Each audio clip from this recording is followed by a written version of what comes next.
नमस्कार। आज दिनांक 28 सितंबर 2020 दिन सोमवार की लाउड स्पीकर कक्षा में आप सभी का स्वागत है। पृथ्वी पर जितने भी जीव जंतु हैं, मानव सहित कोई भी अपना भोजन स्वयं नहीं बनाता है। हम सभी पेड़ पौधों अथवा पेड़ पौधों को ग्रहण करने वाले जीव जंतुओं से अपना भोजन प्राप्त करते हैं। अब आप सभी को जिज्ञासा होगी कि ये पेड़ पौधे अपना भोजन कहाँ से प्राप्त करते हैं। ये पेड़ पौधे अपना भोजन कहीं से प्राप्त नहीं करते, बल्कि धरती के सभी हरे पेड़ पौधे अपना भोजन स्वयं बनाते हैं। अब कैसे बनाते हैं और इसके लिए किन किन पदार्थों का उपयोग करते हैं, आज की लाउड स्पीकर कक्षा इसी विषय पे आधारित है।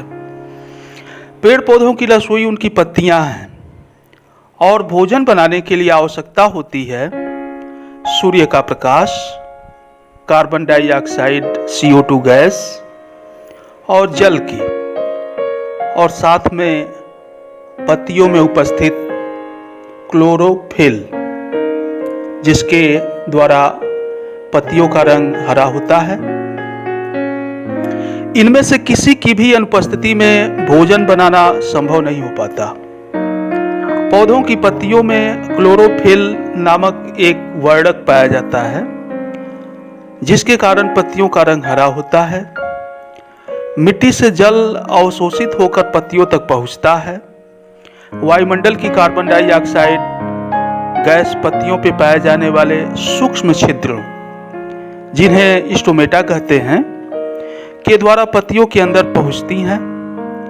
जब सूर्य का प्रकाश पत्तियों पर पड़ता है तो पत्तियों में उपस्थित क्लोरोफिल इन प्रकाश रश्मियों को अवशोषित करके जल और कार्बन डाइऑक्साइड गैस से मिलकर ग्लूकोज अर्थात भोजन का निर्माण करते हैं, और साथ ही प्राणदायिनी ऑक्सीजन गैस बनती है, जिसका उपयोग हम सब श्वसन क्रिया में करते हैं। पेड़ पौधों द्वारा भोजन बनाने की यह प्रक्रिया प्रकाश संश्लेषण या फोटोसिंथेसिस कहलाती है। इस प्रकार बने भोजन को पेड़ पौधे अपनी वृद्धि या अन्य जैविक क्रियाओं के लिए उपयोग करते हैं। बचा हुआ भोजन पौधों के विभिन्न भागों जैसे जड़, तना, फल, फूल इत्यादि में संचित हो जाता है, जैसे आलू में तने में, मूली की जड़ों में, गोभी के फूल में, पालक की पत्तियों में, टमाटर, भिंडी, मिर्चा आदि के फलों में भोजन संचित हो जाता है।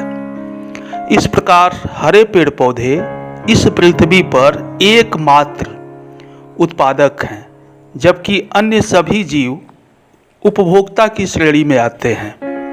और ऐसे पेड़ पौधे जो अपना भोजन स्वयं बना लेते हैं उन्हें स्वपोषी पौधे कहते हैं।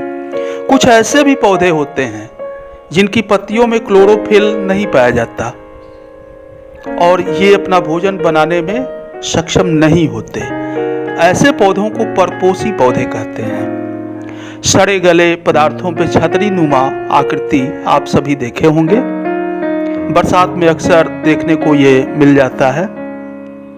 ये भी पौधे ही हैं, लेकिन इनमें क्लोरोफिल नहीं पाया जाता, इस कारण इनमें प्रकाश संश्लेषण नहीं हो पाता है।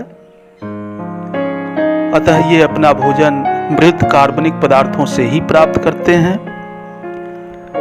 इन पौधों को मृतोपजीवी पौधे कहते हैं,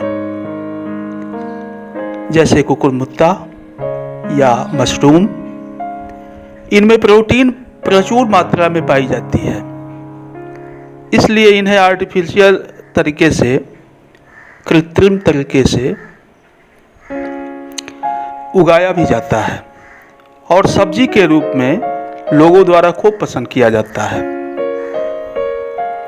कुछ पौधे परजीवी होते हैं, जैसे अमरबेल। कुछ पौधे साथ साथ इस प्रकार रहते हैं कि दोनों को लाभ पहुंचे, उन्हें सहजीवी पौधे कहते हैं। और कुछ पौधे कीटभक्षी होते हैं, ये कीटों को पकड़ लेते हैं। इनमें इस तरह की संरचना पाई जाती है। तो आज की लाउड स्पीकर कक्षा में इतना ही। बहुत बहुत धन्यवाद।